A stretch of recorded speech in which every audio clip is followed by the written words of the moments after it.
मित्रांनो, कोड येणं, ज्याला आपण व्हिटिलिगो म्हणतो किंवा पांढरे डाग म्हणतो. तर हे तुम्हाला माहिती आहे का, की हा एक ऑटो इम्यून आजार आहे आणि ऑटो इम्यून आजारावरती उपचार नाही, असं आपल्याला सगळीकडं दिसतं. त्याच्यामुळे पांढऱ्या डाग आपल्या अंगावरती आले, तर त्याचं काहीच करता येत नाही, असं सगळ्यांचा समज आहे आणि जो बऱ्याच अंशी खराही आहे. परंतु मग आज आज मला असं सांगायचं आहे, की हे जे सगळे ऑटो इम्यून डिसीजेस असतात, हे लाईफस्टाईल डिसीजेस आहेत. मग त्याच्यावरती उपाय काय आहे? तर आपला आहार बदलणे, आपला व्यायाम वाढवणे, आपली झोप चांगली घेणे आणि अशा पद्धतीने पांढरे डाग हे कमी होतात.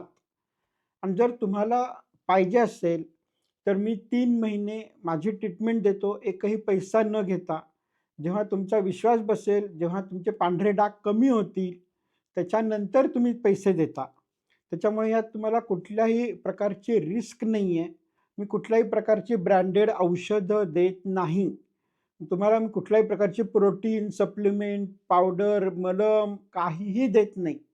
आणि फक्त आपलं लाईफस्टाईल, आपला आहार, आपला व्यायाम ह्याच्यावरती पांढरे डाग बरे होऊ शकतात. कारण कसं आहे माहिती का, की पांढरे डाग हे असे नुसते येत नाहीत. ते बाकीच्या शरीराच्या बरोबरीने असतात. म्हणजे शरीरामध्ये जे प्रकार आहेत, जे चेंजेस आहेत, म्हणजे जसं आपल्याला डायबिटीज होतो लाईफस्टाईलमुळे, तसाच आपल्याला व्हिटिलिगो म्हणजे पांढऱ्या डागचा सुद्धा प्रॉब्लेम येतो. आणि जर आपण आपला डायबिटीस हा आहारामुळे कंट्रोल करू शकत असू, तर आपण पांढरे डागसुद्धा आहारामुळे बरे करू शकतो. आणि जर तुम्हाला हवं असेल, तर खाली दिलेल्या नंबरवरती WhatsApp मेसेज पाठवा किंवा ईमेल पाठवा आणि मग आपण ट्रीटमेंट सुरू करू शकू.